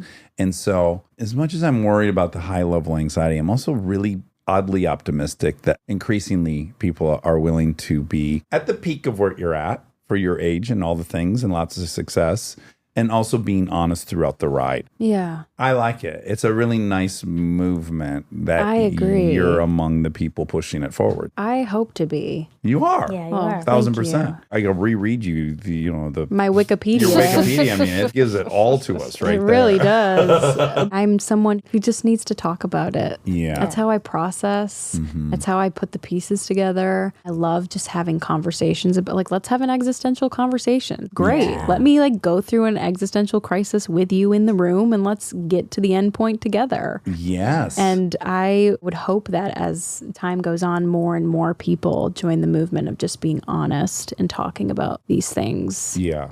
And it doesn't spare anyone. Back to the you're not entitled to have these feelings because you're attractive.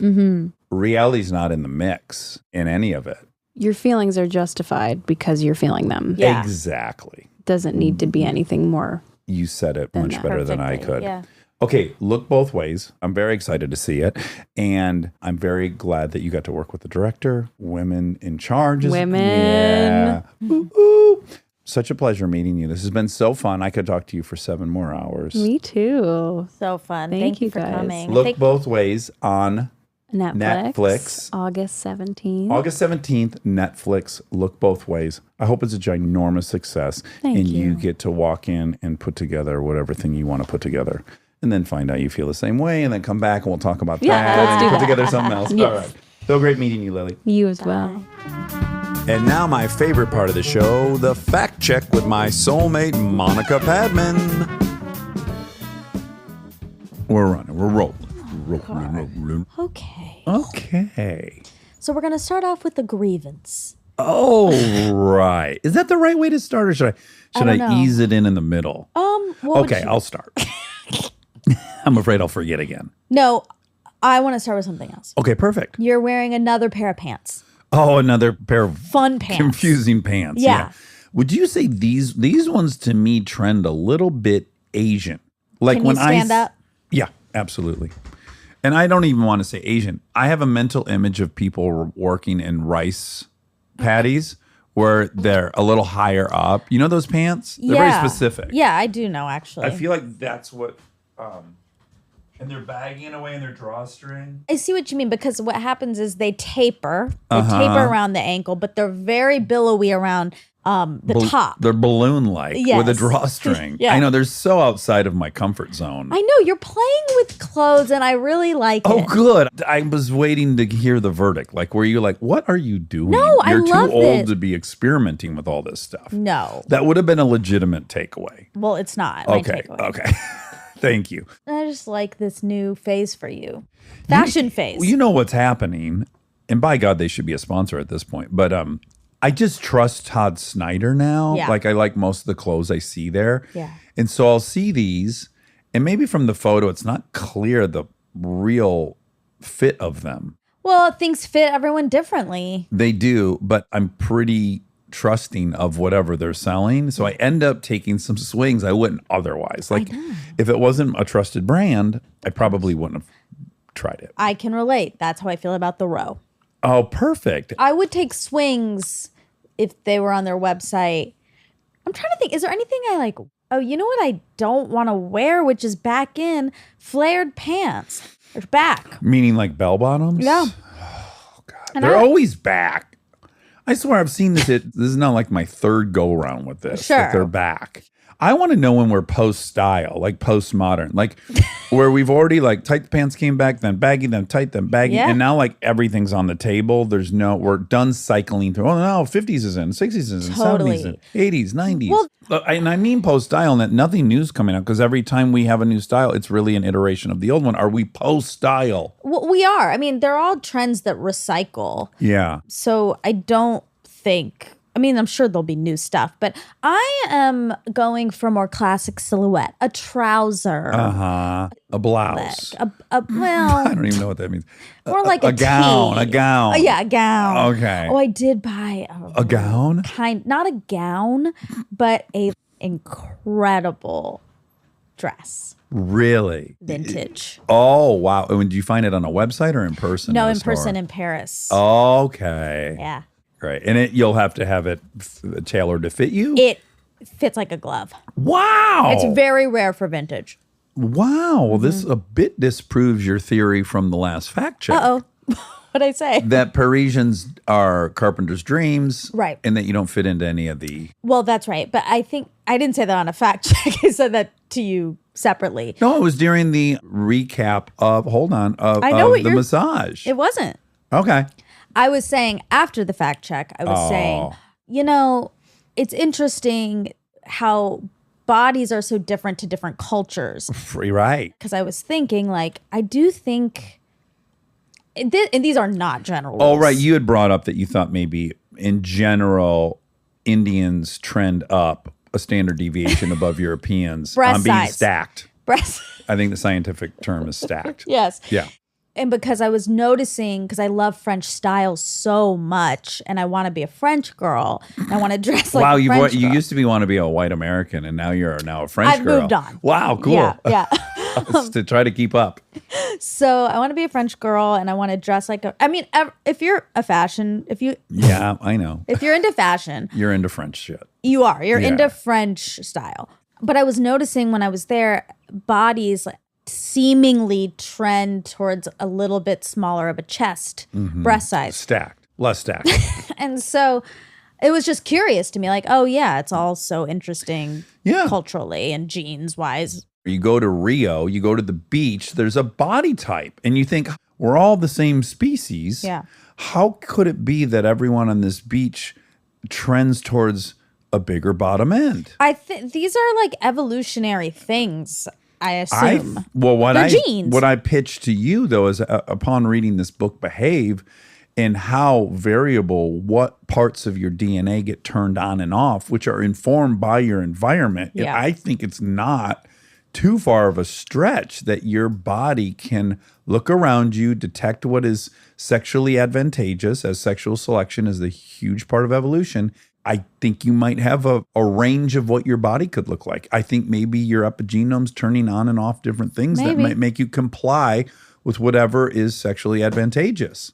But then we all would have similar bodies in America. What I would argue, though, about the huge variety in Americans is, one, there's more genetic diversity in America than any other country on the planet. Right. Two, there's so much regional stuff. So it's Yeah. like what looks cool in New York City is not what I see in the South at the Mud Bog. Like they're dressing different, they're showing off different features. Like there's also many cultural dynamics happening within this vast, varied country.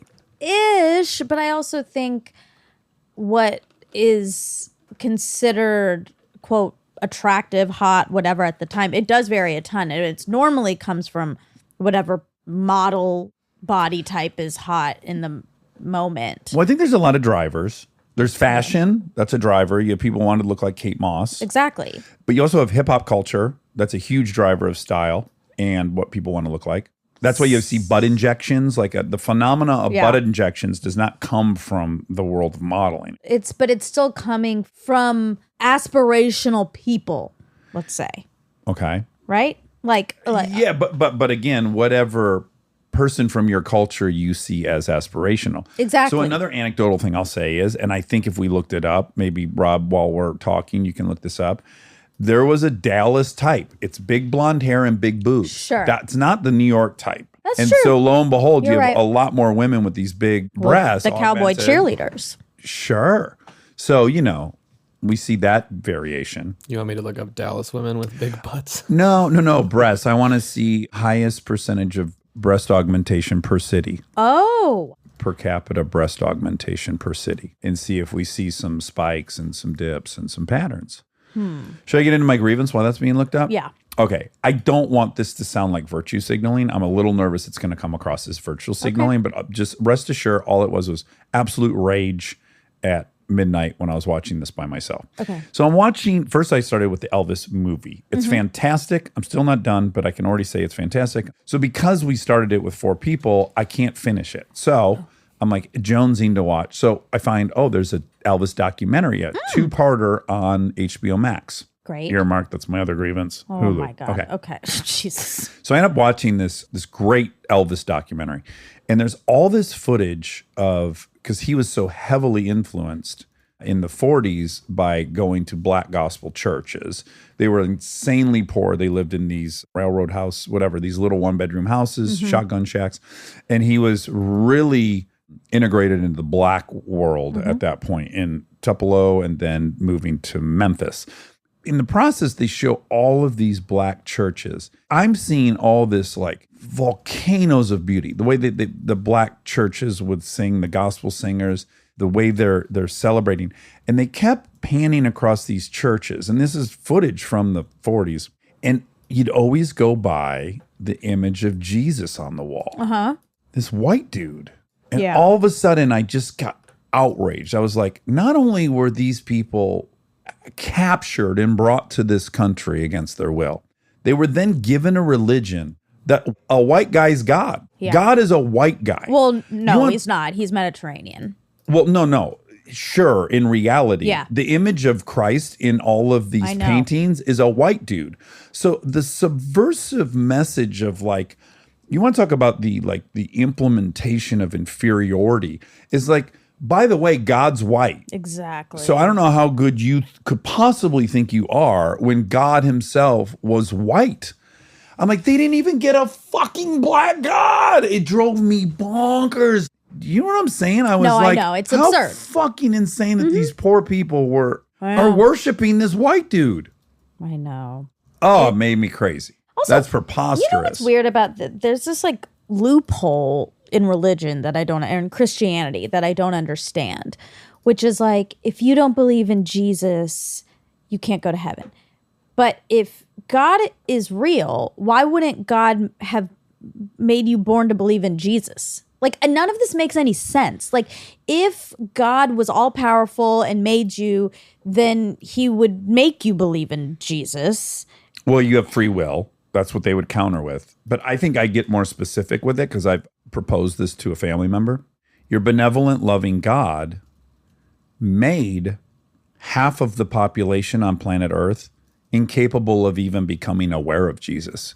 If you are born in Papua New Guinea, if you're born in the highlands of China, if you're born in all these places, like it's not even presented to you. Forget you should take them into your heart. Like, how do you make peace with the notion that more than half the people on planet, half of God's children, won't even be aware that that's the God to choose, and that half of everyone here right now is going to hell? Right, That's but the God. The God allowed half of the people to go to hell through no fault of their own because it wasn't even presented to them. That's wild. But that's what I'm saying. That wait, what was your Well, you were saying, why wouldn't he just make you born with a belief in God already? Right. And I'm saying they would counter argue, well, that would violate the tenet of free will. God wants you to have free will and then choose him, great. I accept those are the rules we're playing by. Right, but why, if God is really all why would there even be other religions, though? If God has control over all this stuff, like, why would there be others to choose from? Like, choosing to believe is one thing, but there are these other options. Are they saying God did that as a test? Well, there's a lot of tests. Yeah. Anywho, I'm not going to war with broader religion. I'm all for people having a God they believe in and a savior that gives them peace and a set of marching orders that give them order. What I'm really bummed about is that black folks were told this dude's white. Yeah. I find that Yeah. a little diabolical to reinforce white superiority. Yeah, it is. Yeah. Do you want cities with Yeah, most highest. breast implants? Yeah. Salt Lake's up there, right? Do you want me? I got Yeah. the top 10. Hit me with the top 10. Number 10 is Miami, Florida. Sure. Makes sense. 9 is San Francisco. Oh, 8, San Diego. okay. 7, Austin, Texas. Boom. 6, San Antonio. 5, Mobile. 4, Oklahoma City. 3, Honolulu. Wow. Unexpected. 2, Fresno. Oh, whoa. And 1, Salt Lake City. Wow, so Dallas wasn't even in there. Wait, what was number 1 again? Salt Lake City. We had just been told this by Erica. Makes High sense. Mormon thing. There wasn't a ton of reliable research on this. Is this from nicetitties.com? Yeah. Insidermonkey.com. Okay. So what was Erica saying, that it's common in the Mormon population? Yeah. Wow. A lot of breast augmentation. Well, she was saying the person she was assigned to, I guess you have like I'm a layman. I don't really know what the term is, but like a pastor, her appointed pastor who she would have to talk about the rules with. He was a breast surgeon. Wow. Yeah. Do you think it's because they're having so many kids, Mormons? Her take is it's this endless pursuit of perfection. Yeah.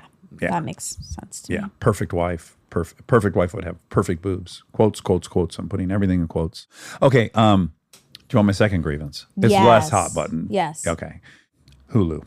Great platform. I love it. I love Hulu. I've even said pound for pound, their percentage of great content is really up there. yes. Their auto recommend feature, when an episode of a show you're watching ends and they put on the up next, is horrific. I have been mid-season of a certain show, and it next up, a episode from a different season altogether, an episode from another show I'm not watching. Categorically, Hulu, you need to improve this. Okay, I'm going to defend Hulu because I've never had that problem. Okay, Never. so you've never. I have. Rob? I've gotten weird recommendations, but only once I'm out of episodes for a show. That's what yes, after you're done with your season, a new show will come up immediately and you don't know what it is and it is random. No, But- this is mine having this mid-season. Yeah, I've never had that. Like Maybe here's your what, I behavior can is tell you really weird. exactly what. Yes, maybe they're like, this is an eclectic motherfucker, which I accept. Let's throw anything at him. Okay. Seems to be interested in everything. Kind of true. I was on like episode 6 of Alone, season 7. Next up, it's Alone. I hit it. Aaron and I are watching it. We're very confused. Now it's like it's interactive. There's a host. What the fuck is this? It took us to another Alone product, not even the show, but some like chat show that involves Alone, episode 4. I was like, what kind of quantum leap was that? I entered a wormhole. Maybe my Hulu's stuck in a wormhole. That's cool. If you're the person in charge of the algorithm that directs you to different episodes and you want to come on here, I'll give you a rebuttal. Contact us. Otherwise, great platform. I love Incredible it. content. Got no complaints about their content. And obviously, that's the biggest thing that they should be worrying about. They're doing a great job. But their recommendation for me is all over the place. Yeah, I was actually driving here thinking about how good Hulu was. Okay. So that is interesting. Knowing was that your this grievance was coming No. up, or just independently. Because I had watched the first episode of The Patient, which is on Hulu, and I was Yeah. like, damn, Hulu really is serving. Yeah. And a lot of it by way of FX. I also want to applaud FX. Man, do they have good content. They do.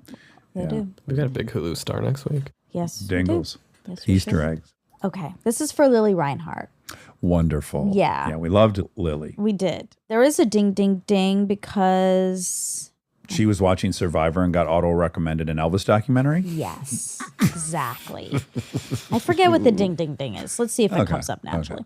Also, we brought up Cedar Point again. So it's Which becoming... was in the news. Oh, why? A lot of people who know I talk about Cedar Point a lot forwarded me all these articles. They have the second tallest roller coaster in the world, and they just elected to shut it down. Oh, wow. Because at some point in the not too distant past, some metal object fell out of the ride, and it's like over 400 feet tall, and it fell. It's about 40 stories. Ooh. They had no wrongful doing, but they've decided to shut that thing down. Wow. Yeah, that's in the news right now. Interesting. Okay, now this is a good quiz. This is a good test of how much you retain these facts. Oh, okay. Because we just found out that it was the second, because I said that. And I read it in these articles. So, exactly. So you didn't remember that, right? I didn't. Do you remember what the first is? Because now come up twice on two I know, fact but checks. even the last fact check I had forgot. I was like, wasn't it at a... Because you said it was in New Jersey. Six Flags, New Jersey. Yes. Yeah, I don't know the name of the coaster. No, it's okay. You don't have to know the name of the coaster. okay. I just was wondering Six if Flags, you... New Jersey. That's right. Flying over Jersey. Flying Great over the Garden State. Nope. Great Adventures. Great adventures. Okay. Mooresville, North Carolina is at the home of NASCAR. Mooresville is best known as the home of many NASCAR racing teams and drivers, along with an IndyCar team and its drivers, as well as racing technology suppliers, which has earned the city the nickname, quote, Race City USA. Oh, baby. However, the company is headquartered in Daytona Beach, Florida. Okay. Maybe a better tax structure. So, probably. Also, Daytona, most famous race on the calendar, other than Indy or, there's a handful. Yeah. We talked about my guess of her dad's profession was psychometrician. Then it was, what is psychometrician? I gave a kind of bad answer. Psychometrics is a field of study within psychology concerned with the theory and technique of measurement. Psychometrics generally refers to specialized fields within psychology and education devoted to testing, measurement, assessment, and related activities. That's the holy grail of psychology, is none of it is really quantifiable. It's answering questions. We can't measure a lot of stuff. They say you have low serotonin. We don't get a readout of what your serotonin is, True. Very true. Does Munchausen's predominantly affect nurses? Yeah. Are they the perpetrators of it? Right. There appear to be two separate groups of people affected by Munchausen syndrome. They are women who are 20 to 40 years of age, often with a background in healthcare, and unmarried white men who are 30 to 50 years of age. Wow. Yeah. Wow. I got to include them now. You do. Yeah, because every time we meet a nurse, I ask her if she has Munchausen's. And now every time I meet a single 30 to 50-year-old white male, I'm going to ask if they have Munchausen's to make it fair. Who should we reach back out to? Nicholas Holt. Nicholas Holt. What are we? TBD on Holt, Nicholas. Yeah. Next time he's here, we'll ask. There's a new movie coming out that I really want to see with Jessica Chastain and Eddie Redmayne. I think it's called The Good Nurse or something like that. Okay. And he's a medical he's a nurse, I guess. And He's like a medical professional. He like administers blood pressure and puts IVs in. well, yeah. So it's based on a true story. Yeah, there was a nurse. I had a serial killer book when I was like in my 20s. It was like the top 100 most prolific serial killers. And one of them was a nurse that was poisoning people. I wonder if that's this. It this probably the story. is. He was putting insulin in the IV bags. Oh, yeah. What a perv. Ew, right? Yeah. So he had Munchausen's by proxy in some ways. He was just a straight up murderer. Okay. Well, similar, I guess. I don't want anyone that's got Munchausen to be like, guys, stop misrepresenting Dax, us. sometimes you try to protect the craziest groups. I'm protecting myself. You when have I do that. Munchausen's? No, like this happened when, and I learned from this. So when we were talking about psychological distinctions, I'm glad we're talking about this. yeah, it would never occur to me that like I can't talk mildly disparagingly about narcissism. We all kind of think narcissism's not a great disposition. Right? So you go like, oh, you don't want to marry a narcissist. You don't want to blah, blah. You were talking specifically about. Well, no, but Oh, within it, first I was saying narcissistic disorder. yeah. And then I was saying borderline personality disorder. Yeah.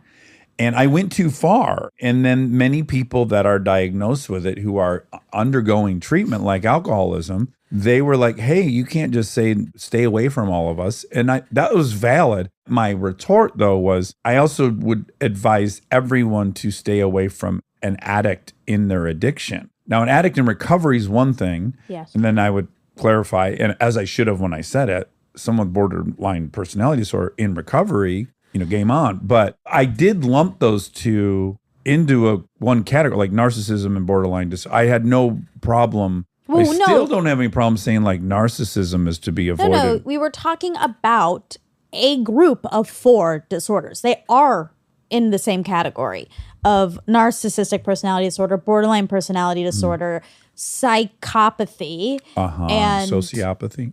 They are grouped. But where I erred is I was saying you should know if you're going to date someone with borderline personality disorder that they're going to fall quickly in love with you, or that this is the pattern. They'll fall quickly in love with you, or a friendship, quickly enamored with you, and then at some point something flips and they decide you're actually their nemesis trying to destroy them. Yeah. And I think a lot of people who have been diagnosed with this and are working at it were, fair to say, untreated, sure. Yeah.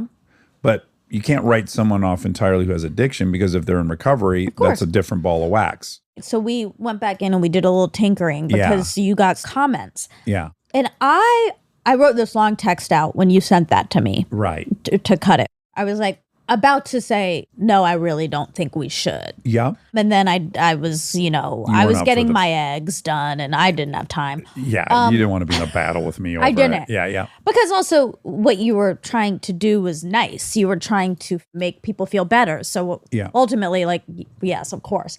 But no, like I have a problem with us sugarcoating a very real disorder.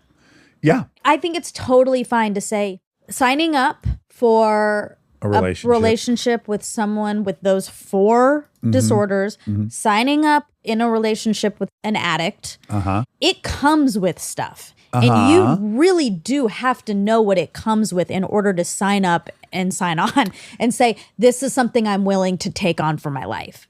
I agree with you 100%. And I have no problem being very honest and upfront and even brutal about what these disorders are. Yeah. What pattern emerges.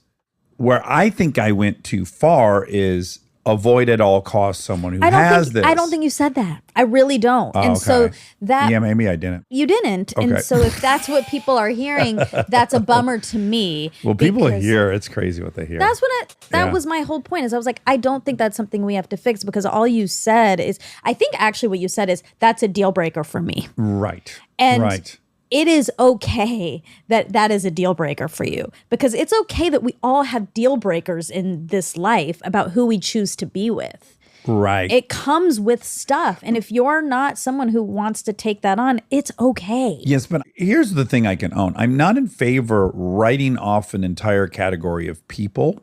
Agreed. Except for I am okay with writing off sociopaths. Yeah. That's what's interesting. That's where I'm acknowledging is I pretty much was combining narcissism, sociopaths, and personality disorder as being one thing. Because 2 of those things I don't mind telling people, like, don't ever date them. I think I erred in recommending carte blanche. You shouldn't date someone with borderline personality. I didn't really realize you could be in recovery as much as you can be, apparently.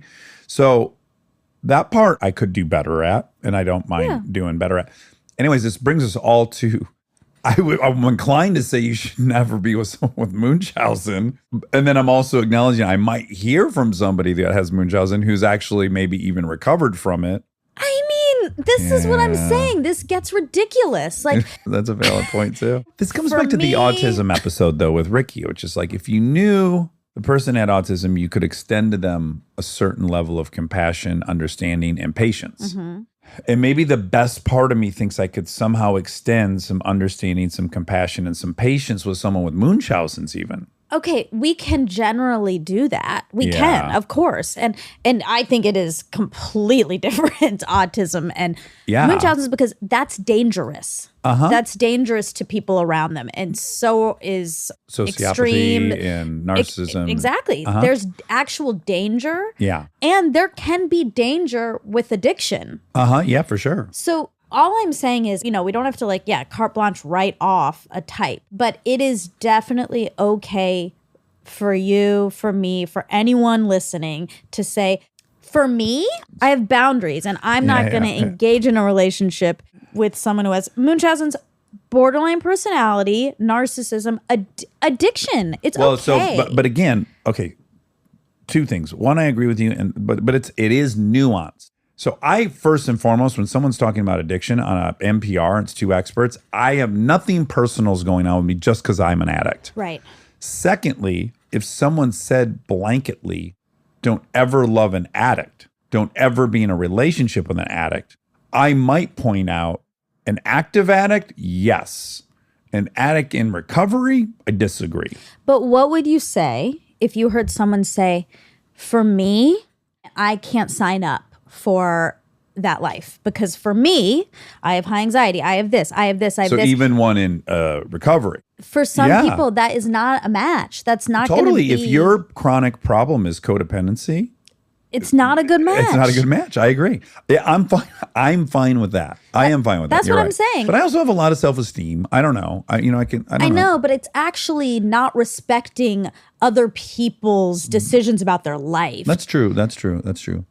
Yeah. It's complicated. It is. It's kind of like the debate we got in about the DUI checkpoint. I had so many people go like, the fact that you're denying there's a history of racism in the LAPD, and it's like, I never said didn't. that. You In fact, I said many times I acknowledge the racist history and I acknowledge the bias. Yes. And it doesn't matter how many times you say that. Yeah. People don't want to hear that. It's very frustrating. Well, right, which is why when you wanted me to change the thing, I was like, I don't like bending because they are choosing to hear what is triggering them, and it's not what's actually being said, and it's not our job to then do that, but whatever. It's a tough call.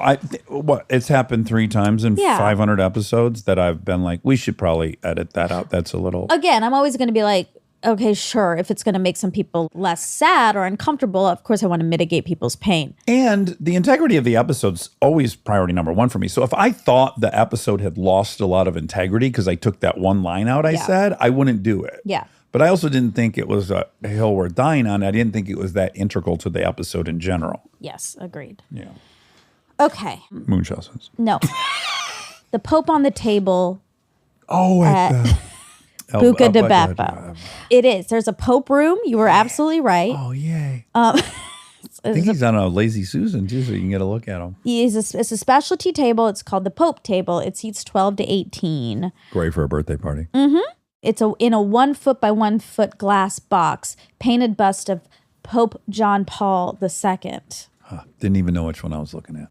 Okay, is Pier 1 still in business? No. Oh. Pier 1 filed. They didn't make it. They filed for Chapter 11 bankruptcy protection on February 17, 2020, though, which is much later than I thought. Yeah. I thought it had been gone for a long time. Although I was seeing the one next to 7-Eleven. Yeah. I think they were one of the last ones. Yeah. Holding on. Did Archie Comics make up the word jalopy? Oh. No. No way. First use was in 1928. And do we know why? What it was meant to mean? It means an old car, a clunker. Oh, I was just wondering if there was a model that Ford released called the Jalapeno, and it was riddled with mechanical errors, and then that's why. The car in the books, the jalopy, or not books, comics, Help. was a 1916 Ford Model T. It was? Mm-hmm. Oh, wow. Apparently there's Jalapa, Mexico, where many U.S. used cars are sent. That may be the origin of the word. Maybe. That's exciting. Maybe. Maybe not. This is a ding, ding, ding, sort of, in Spain. I went to a museum, the Guggenheim in Bilbao. By Gary. Yes, it was incredible. the exhibit was a car exhibit. Oh, I would have sprayed You everywhere. would have. I, of course, thought of you the whole time. Oh, thank you. Yes. And I got you a t-shirt because I had to. I can't go to a car exhibit and not get you a treat. That's true. It'd be like me going to a row exhibit. Exactly. Yeah. Not buying me a lot of clothes. Right. We're not buying you a wardrobe. Not bringing you an Olsen twin. Yeah, exactly. So, first of all, I was like, oh my God, I'm changed. I'm a changed person because of you. Oh. Because I was like excited. Oh. Callie was like, there's a car exhibit. That might be cool. And I was like, Yeah.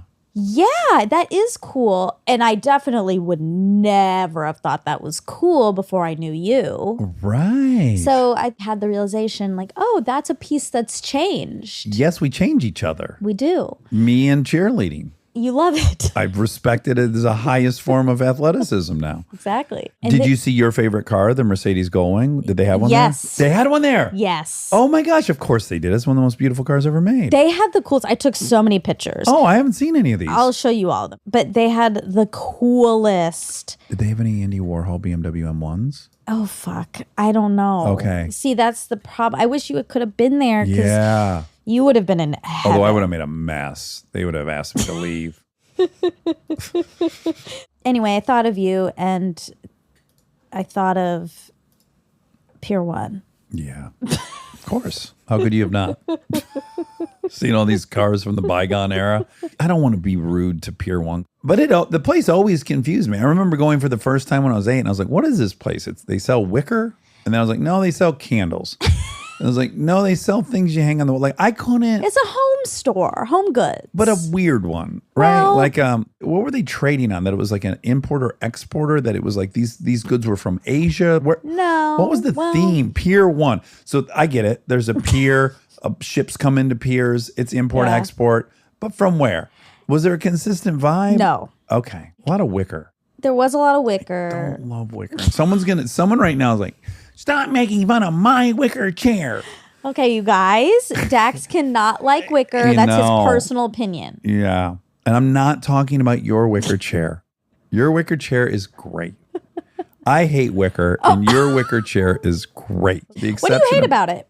Well, I'm a OCD-ish about right angles. I like square things, rectangle You things. do. You So don't like circles. I love circles if they're on a woman. You But do not like circles in furniture. I hate it. I don't like circular windows. I don't want a circular door.